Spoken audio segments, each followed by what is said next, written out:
I stood in the doorway of the big fancy penthouse, wearing my normal jeans and a plain black sweater. The music was so loud that the floor vibrated under my feet, and the huge windows showed the sparkling city below.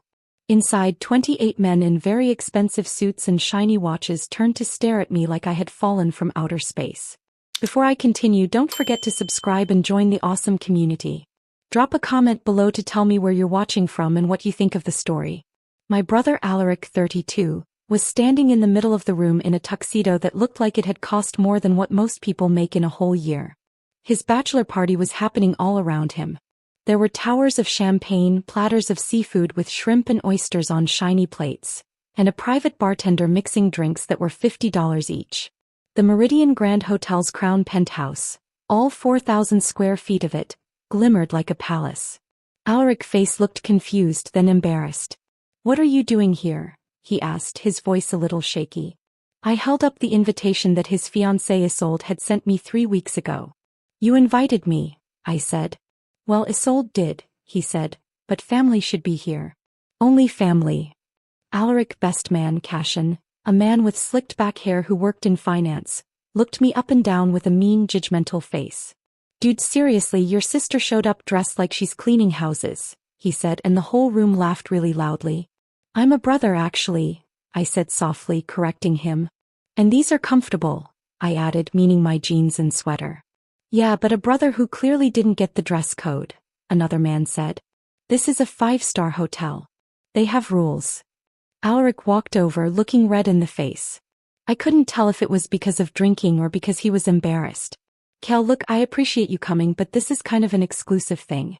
The guys and I are celebrating in a very special way. Maybe you should go back to wherever you're staying," he said. "I'm staying here," I said calmly. "Room 2847. Cashin almost choked on his whiskey. "You're staying at the Meridian Grand on what?" "Your warehouse salary." I had been working at a furniture warehouse for 8 years. I managed the inventory, making sure everything was in the right place. Meanwhile, Alaric had gone to a fancy university, got his MBA, and had a high-paying career. Our parents had spent a lot of money on him, helping him with school, his jobs, and his career connections. I was the practical one, the one not meant for business school, like Dad said. "The warehouse pays okay," I said calmly. Alaric put his hand on my shoulder, trying to guide me toward the door. "Kale, I'm going to be honest.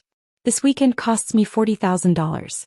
Penthouse suite, open bar, private chef, fancy drinks, everything.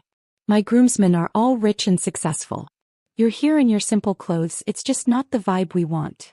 "I understand," I said softly. "Do you understand how hard I work to get here, to make connections and deals? And you show up looking like you're here to clean or carry towels," Alaric said, lowering his voice but not quietly enough to hide it from the other men. Cashin raised his glass. "Honestly, Alaric, I thought hotel staff weren't allowed at guest events," he joked, and the whole room laughed even louder. "Maybe Kale can get us some towels," someone said. "Or fix the ice maveli." I stood there listening to the jokes, the mean laughter, and the condescending looks. My brother didn't defend me. He didn't tell them to stop. He just looked at me like I was a problem he needed to solve before it embarrassed him more. "You can't even afford the parking here," Alaric said. "The valet alone is $200. How did you even get in?" "I walked in through the main entrance," I said, keeping my calm. "Security didn't stop me." Alaric looked at his expensive Rolex watch. "Look, Kale, I'm trying to be nice, but you need to go. This isn't your scene." "It's never been your scene," he said, sounding frustrated. I had heard this my whole life. When Alaric got a full scholarship to a fancy university, our dad threw a big party. When I got into the local community college, Mom said, "Well, at least you save money on housing." When Alaric got his first job making $120,000 a year, they framed his offer letter and hung it on the wall. When I got a warehouse job making $42,000, Dad asked if I had tried harder. The pattern was clear. Alaric was the favorite. He was the golden child. I was the practical one, the backup plan, the child who didn't make them proud. "I'll go to my room," I said quietly. "Good idea," Alaric said, looking relieved. "Maybe order room service, watch a movie. The party is going until 4 a.m. anyway." Cashin, one of the groomsmen, called out, "Hey Kale, if you see hotel staff on your way out, tell them we need more champagne. The crystal, not the cheap stuff." The whole room laughed again. I paused at the door, pulled out my phone and opened my secret messaging app. I typed quickly. Alaric Voss, Crown Penthouse. Cancel all suite access immediately. Stop bar service. Remove all catering. Guest status revoked. Then I hit send and walked out. The thing is, I owned the hotel chain. I had spent 6 years building Apex Hospitality Group from one small hotel to 47 hotels across 12 states. The Meridian Grand was my best property. When I bought it 4 years ago, it was losing money. Now it made $89 million a year and had a 4.8-star rating. My family didn't know. They thought I still worked at a warehouse, living in a small apartment and barely getting by. I let them believe that because what they like them treat me differently would have hurt more than being ignored. I walked down the hall to the elevators. My phone started buzzing. Oren Vale, the hotel's general manager, was calling. Miss Voss, I got your message. We are making the changes now, he said. How long? I asked. The suite will be locked in 90 seconds. Bar service is stopping and catering is removing all food and drinks in 5 minutes, he said. Perfect. Make sure Alaric understands he is permanently banned from all Apex hotels, I said. Should security escort him out? Oren asked. No, I said. Let him try his room key first. I want him to be confused before he learns the consequences. I hung up and checked my watch. Alaric key cards would stop working in 30 seconds. I went to Oren's office to watch. He had the security cameras up. Penthouse camera 4 showed the hallway outside Alaric room. At 9:49 p.m., the door to the Crown Penthouse opened. Cashin walked out, laughing, his jacket over his shoulder. He pressed the elevator button. Nothing happened. He tried again. The elevator wouldn't move. He looked confused, took out his phone and texted someone. His key card access is revoked, Oren said. The elevator won't respond. He is stuck on this floor. Cashin tried his key card at the door. Red light. He tried again. What? Alaric came out, annoyed. He tried his key card. Red light. They both stood there, confused. Alaric called someone on the phone, probably the front desk. Oren answered calmly. Meridian Grand Hotel, Oren Vale speaking. How may I help you? Alaric said, yeah, our room keys aren't working. Crown Penthouse. Can you send someone to fix this? My name is Alaric Voss. I booked this suite. Oren paused. I'm sorry, sir. But your access has been revoked. You are no longer a guest at any Apex Hospitality property. I cannot let you into the suite. Alaric froze. He looked around at Cashin and the other groomsmen who were still nearby. Some of them laughed nervously. Others looked shocked. Nobody had ever seen Alaric like this, helpless and confused. What do you mean I'm banned? Alaric demanded. I paid for this suite. We are supposed to be here all weekend. Unfortunately, sir, that decision was made by the hotel owner, Oren said calmly. I suggest you return to your accommodations or leave the property. Alaric looked at the empty hallway, then back at Cashin. They were both frozen, staring at the red flashing lights on their key cards. I watched the live cameras with Oren, enjoying the moment quietly. Alaric had spent his life thinking he was better than me because of money and fancy things. But now, for the first time, he couldn't get what he wanted. On the cameras, Alaric started trying to press the emergency button in the elevator again. Nothing happened. He shook his head in disbelief. This is unbelievable, he muttered. I paid. Oren turned to me. Do you want me to send security now? No, I said. Let him figure it out. This is a lesson he won't forget. Make sure the rest of the party knows too. No more food, no more drinks, and no more room service. On the cameras, Alaric threw his phone on the floor in frustration. He sat down in the hallway, muttering to himself, while Derek tried again and again to open the elevator or the room door. The groomsmen started to panic a little. Their expensive party was suddenly ruined. The bartender couldn't bring drinks. The chef was removing food. The champagne tower was about to be taken down. I smiled quietly. Finally, they were learning that being rich and fancy doesn't mean you can do whatever you want. Respect has to be earned, not bought. I turned to Oren. Keep monitoring. I want to see how long it takes Alaric to realize that money and suits don't make someone better. Let him be confused for a while. Then we'll deal with him. Oren nodded, impressed. Yes, Miss Voss. I'll handle it. Everyone will understand this is permanent. I walked away from the office feeling calm. The penthouse was no longer a place of mockery or laughter at my expense. Now Alaric was the one learning a lesson, one he would remember for the rest of his life. I thought back on all the times he had looked down on me, all the jokes, all the mean comments from our parents and his friends. It had been hard to stay quiet for so many years. But tonight finally the tables had turned. And just like that, the crown of arrogance that Alaric had worn for so long was about to be removed, one locked key card at a time. Oren looked at the computer, his face calm, like nothing unusual was happening. I see, he said slowly. Mr. Voss, your special access to the hotel has been taken away by the owners. Alaric froze. Silence. What? Taken away? What are you talking about? Alaric asked in shock. Oren explained slowly and clearly. The owners have ended your reservation, sir. You will need to leave within 30 minutes, or I'll be required to call security to escort you out. This is insane. Alaric shouted. I paid $54,000 for this weekend. You can't just. Oren interrupted politely. Actually, sir, the hotel's rules say that the owners can take away access at any time for any reason. You will get a full refund, but we must subtract the cancellation fee. Let's see. That's about $12,000. $12,000? Are you kidding me? Alaric yelled. That's the normal fee if a premium suite is cancelled the same day, Oren said calmly.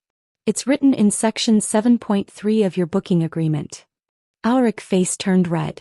I want to speak to your manager. Oren blinked slowly. I am the general manager, sir. Alaric's voice went higher. Then I want to speak to the owner. Oren looked at me and I shook my head slowly. The owner is not available at this time. I'd recommend starting to gather your things quickly. Security will be here in 27 minutes. Alaric shouted louder. Do you know who I am? I'm a senior consultant at Whitmore & Associates. I know very important people. I will sue this hotel for everything. That is certainly your choice, sir, Oren said in a calm voice. But threatening hotel staff is grounds for immediate removal from the hotel, and you could be permanently banned from staying here. I would not suggest that path. Alaric was silent for a moment. Then he asked, almost pleading, Why? Why is this happening? It is the owner's decision, sir, Oren said firmly. That is all I am authorized to tell you. Alaric hung up the phone angrily. Through the hotel security cameras, we watched Alaric and Cashin run back into the suite. The camera inside the penthouse, hidden near the entrance, showed chaos. Groomsmen were shouting, waving key cards and looking confused. The bar service, I said to Oren. He made a quick call. Remove all drinks from the Crown Penthouse immediately. Guests are no longer authorized. On the monitors, the private bartender was already packing up his station.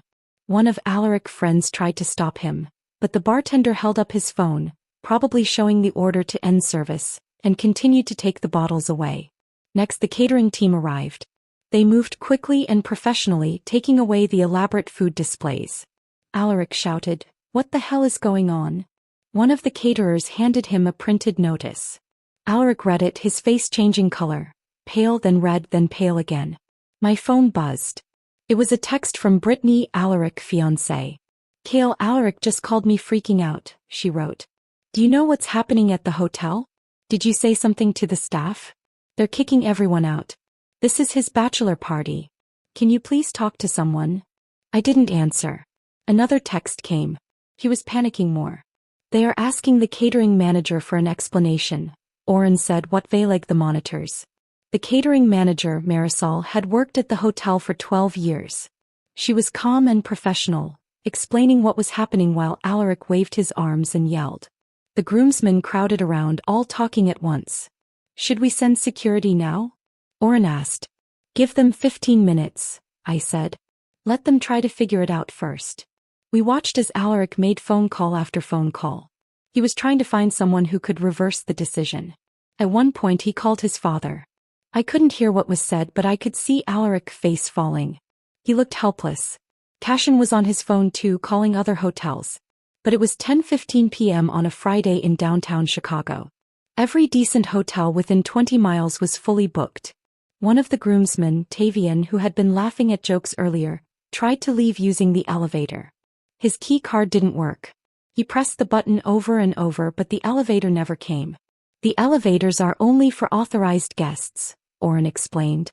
Since their room status was revoked, they can't use them. They will have to take the stairs from the 42nd floor.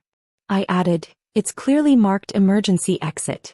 That's their only option until they check out properly at the front desk. On the monitors, the penthouse emptied fast. The bartender and catering staff had removed almost everything. Even the music system had been turned off remotely. Alaric stood in the center of the now quiet penthouse, holding his phone, looking lost and completely confused. Cashin was yelling at him, gesturing angrily. Alaric carefully planned weekend, the one that was supposed to show his success and power, was collapsing in real time. Security should be here now, I said. Oren made the call. Uniformed security officers arrived from the service elevator on the 42nd floor. They walked calmly, professionally, and firmly. The lead officer, Lucan, had worked at the hotel for 6 years. Gentlemen, he said, his voice steady and commanding, you need to gather your belongings and proceed to the front desk for checkout. This is insane. Alaric shouted. You had a reservation, but it has been terminated by the owners, Lucan explained calmly. You will receive a refund minus the applicable fees, but you must leave this floor immediately. On what grounds? We haven't done anything wrong. Alaric yelled. Lucan stayed calm. Ownership reserves the right to refuse service to any guest at any time. This is private property. You are currently trespassing. Trespassing. That word hit Alaric differently. We are paying guests, he shouted. Not anymore, sir. You have 10 minutes to collect your belongings, or we will escort you out in whatever you are currently wearing, Lucan said firmly. The groomsmen scrambled. Designer luggage was stuffed with clothes, toiletries, and expensive shoes. Tavian couldn't find his other Gucci shoe and crawled under the furniture looking for it. Cashin continued calling hotels, desperately surveilling for a place to stay. Alaric just stood frozen. His perfect weekend, his big moment, was disappearing. This was supposed to be a power move, showing off to his professional friends. Now it was a humiliating disaster. Sir, you need to start packing, Lucan said again. Alaric walked slowly to the bedroom where his luggage lay untouched. He had planned to stay 3 nights in the penthouse, but now he couldn't even stay 3 more minutes. The group started moving toward the stairs. Elevator access was still denied. Carrying luxury bags down 42 flights of stairs in dress shoes was difficult and uncomfortable. Oren and I watched on the monitors as their voices echoed through the concrete stairwell. Who walks down 42 flights of stairs? One groomsman complained. This is absolutely insane. Alaric, you said this place was top tier. I want my money back. We should sue. By the time they reached the lobby, they were sweaty, exhausted, and angry. The stairwell led them to a service corridor, far from the elegant main lobby. They had to walk around the building to reach the front entrance. The night manager was waiting at the front desk with the checkout paperwork. Mr. Voss, she said professionally, your refund will be processed within 7 to 10 business days. Here's your receipt showing the cancellation fee of $12,000. Do you have any questions? Alaric just stared at her. Why? He asked weakly.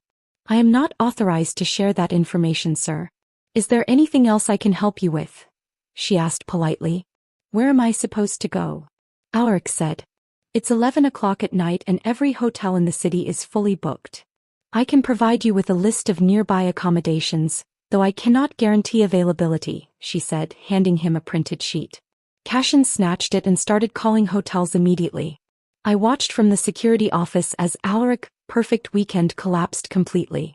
His groomsmen were angry. His carefully maintained image was damaged. His big bachelor party, which was supposed to be the highlight of his life, had turned into a humiliating disaster. And he still had no idea why this was happening. I left the security office and took the private elevator to my apartment on the 31st floor. The space was small, simple, and clean. I didn't spend much time in one place because I traveled between properties often, but it was mine. Private. Comfortable. A place where I was in control, unlike Alaric, whose weekend had fallen apart completely. As I settled into my apartment, I thought about the contrast. Alaric had thought that money, influence, and connections could control the world. But here, the hotel, the owners, and the rules had reminded him that sometimes, Even the most powerful people cannot bend reality to their will. He had lost his weekend, his pride, and a huge amount of money. I shook my head, realizing that this was a lesson that no amount of money could fix. The city continued outside, lights shining, people laughing, unaware of the drama that had unfolded in the penthouse above them. And I, in my quiet apartment, sipped my drink and smiled a little. The chaos was someone else's problem. Mine was simple. My phone had 17 missed calls. 12 were from Alaric, 3 from Brittany, and 2 from Mom. I felt a little nervous as I opened the first voicemail from Alaric. The first message was at 10:03 p.m. He sounded worried. "Kale, I don't know if you're still at the hotel, but something crazy is happening. They kicked us out. Call me back if you're around." I swallowed hard and skipped to the third message. 10:47 p.m. Alaric's voice was shaking now. "Kale, seriously, where are you? I'm dealing with a huge problem. The hotel won't help me and I can't reach anyone who can fix this. If you see the staff, can you ask what's going on?" By the seventh message, 11:23 p.m., he was desperate. "I know you're probably asleep, but I'm stuck downtown with 28 guys and nowhere to go. Every hotel is full. I might have to drive home tonight. The whole bachelor party weekend is ruined. This is a disaster." And the 10th message, 11:58 p.m., was even more frantic. "Kale, did you say something to the hotel staff? Cashin thinks maybe you complained about something. I don't know. It sounds stupid, but did you talk to anyone?"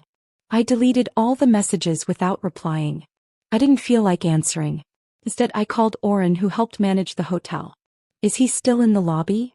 I asked. "Yes," Oren said. "He's been on the phone for 40 minutes. No luck finding a place anywhere. The ban is in place across all properties. Alaric Voss is flagged in the system. Any attempt to book a hotel under Apex Hospitality Group will be automatically declined." "Perfect. Thank you, Oren. Wait, what did Alaric do to deserve this?" I asked myself. I thought about it. Did he make fun of my clothes? Did he call me a janitor in front of his friends? Did he say I couldn't afford parking? Those weren't serious crimes. They weren't even very creative insults. They were just the usual kind of teasing that families sometimes do. He forgot who I was, I realized. That was the difference. He made assumptions based on appearances. Oren said carefully, "He's learning now." I didn't sleep that night. I sat on the floor by the big floor-to-ceiling windows looking at the city lights. I watched the bright streets, the cars moving like tiny fireflies, and wondered if I had gone too far. Alaric had been mean, yes. But was public humiliation the right thing to do? Was it okay to use my corporate power to ruin his bachelor party? These thoughts kept me awake until sunrise. At 6:47 a.m. my phone rang. "Kale, where are you? Alaric has been trying to call all night. I'm at my hotel. He said something terrible happened. They kicked him out. He's devastated. The whole bachelor party is ruined," Mom said quickly. "That's unfortunate," I said calmly. "Did you see what happened? Were you there?" she asked. "I was there briefly," I admitted. "Did they say why they did this to him?" I paused, thinking carefully. "Mom, they didn't do anything to Alaric. Alaric was removed by the hotel owner." "That's different." "Owner?" she asked. "Yes. The person who owns the hotel decided Alaric shouldn't be there." "That's absurd. He paid over $50,000. What kind of business treats customers like this?"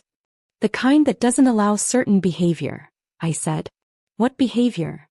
"He was having a bachelor party." "Mom, what did Alaric tell you about last night?" Mom explained. "He said everything was fine, and then suddenly the staff went crazy and kicked everyone out. He thinks maybe one of his friends said something inappropriate, but he's not sure. Now he's embarrassed because all his friends think he picked a terrible hotel." "That's his version of events," I said. "Ask Alaric what he said when I arrived at the party. You were there." "He didn't mention that." "What do you mean?" Mom asked. "I was there for about 5 minutes," I said. "Ask him what he and his friends said about me. Then maybe ask yourself why he left that part out of his story." I hung up before she could respond. The Meridian Grand Sunday brunch started at 8 a.m. I showered, changed into jeans and a sweater, and went down to the restaurant. The hostess immediately recognized me. "Miss Voss, your usual table, please," she said politely. She led me to a quiet corner booth with privacy and lots of natural sunlight. I ordered coffee and looked at emails on my phone while I waited. At 8:34 a.m., I saw Alaric and his groomsmen walking past the restaurant entrance. They looked tired, messy, and unhappy. They were probably leaving after a night of trying to find rooms. I noticed that they were all wearing wrinkled suits, their hair messy, and they looked like they had not slept a wink. Cashin spotted me through the glass and pointed at Alaric. Alaric turned, saw me sitting comfortably, and his face changed very fast. At first he looked confused. Then he recognized me. Then he was angry. Finally, there was something else on his face that I couldn't quite tell. They walked into the restaurant. "Sir, do you have a reservation?" the hostess asked politely. Alaric pushed past her and came straight to my table. His friends followed, a crowd of men in wrinkled designer suits and expensive cologne. "Kale," Alaric said, shaking. "Were you here all night?" I sipped my coffee and slept well. "Thank you for asking," I said politely. "In the hotel?" "You stayed in the hotel while we were thrown out?" Cashin asked, shocked. "Yes," I said simply. "This doesn't make sense," Alaric said, sitting down without asking. "First they kick us out. Then they ban us from the hotel. And you who can barely afford McDonald's are sitting here having brunch like you own the place." I put down my coffee carefully. "Interesting choice of words," I said. "What? Never mind. Why are you here?" Alaric asked, his voice shaking with anger. "I want answers. I want to know what you said to the hotel staff because this started right after you left the party," I said calmly. The waitress arrived with my breakfast. Eggs Benedict with smoked salmon, fresh fruit, and house-made pastries. She refilled my coffee and left. Alaric stared at the plate. "You ordered the $40 breakfast?" he said, voice trembling. "It's very good here. The Hollands are made fresh," I said politely. "Tell me what you did," Alaric demanded. His voice sounded dangerous. "I didn't do anything," I said calmly. "You sent a text to who?" The general manager said. "What?" "I sent a text saying your suite access should be terminated," I said. The silence that followed was profound. Cashin recovered first. "You sent a message to the GM and they just listened to you? That's impossible. You're nobody. You work at a warehouse. You don't have that kind of influence." I took a bite of my Eggs Benedict. "Don't I?" I said quietly. Alaric's face changed from confusion to dawning horror. "Kale, who are you?" he asked. "I'm your sister," I said. "The janitor you mocked, the one you said couldn't afford parking." "That's not what I mean. How did you get them to cancel our reservation?" he asked, confused. I pulled out my phone and opened a specific app. "Look," I said, showing him the Apex Hospitality Group owner's portal. Alaric stared at the screen. "This is fake," he whispered. "It's not fake. I'm the CEO and founder," I said. Alaric read it 3 times, looked at me, and then looked back at the screen. "You can't. That's impossible," he said. I scrolled through the interface, showing him all 47 properties, including the Meridian Grand, with my name as the primary owner. Cashin grabbed the phone from Alaric. "This is real," I said. "Ask the hostess, the general manager, anyone in this hotel." Alaric stood up so fast his chair fell backward. "You own this hotel?" he asked, stunned. "Yes. And all 47 properties. The Meridian Grand is the flagship," I said. "For how long?"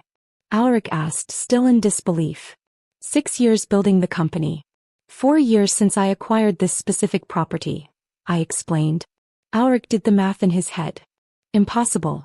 You were working at a warehouse," he said slowly. "I was managing inventory at a furniture warehouse 8 years ago," I said. "I took every dollar I saved, every bit of credit I could access, and bought a failing hotel in Austin for $800,000. I renovated it in 6 months, sold it for $2.1 million, and used that to buy more properties. Now I have 47 hotels." The groomsmen were silent, what felt like a car accident they couldn't look away from. "You're a billionaire," Alaric said flatly. "Multimillionaire," I corrected. "The company is valued at around $1.2 billion. My personal net worth is closer to $400 million after debt and costs." "400 million, and you let us think you were poor?" Alaric asked, his hands shaking. "You assumed I was poor." "I never said that," I said calmly. Alaric's hands were shaking. Why would you hide this?" "I wanted to see who you would be when you thought I had nothing." "Now I know," I said. I stood up, left cash on the table for my breakfast plus a generous tip and walked toward the exit. The hostess called after me, "Miss Voss, have a wonderful day." Behind me I heard Cashin whisper to Alaric, Did your sister really just?" "Brother," I corrected without turning around. And yes, I did. By Monday morning the story had spread throughout my family. My phone was flooded with messages. Mom called 17 times. Dad called 9. Alaric called 34 times. I didn't answer any of them. Finally, at 11 a.m. I received an email from Alaric. It was long, rambling, full of apologies, explanations and justifications. But in the middle was one sentence that caught my attention. "I know I was horrible to you, but I didn't know who you were." That was the problem, wasn't it? I deleted the email and went back to work, building my empire one property at a time, wearing jeans and a sweater, never apologizing for either.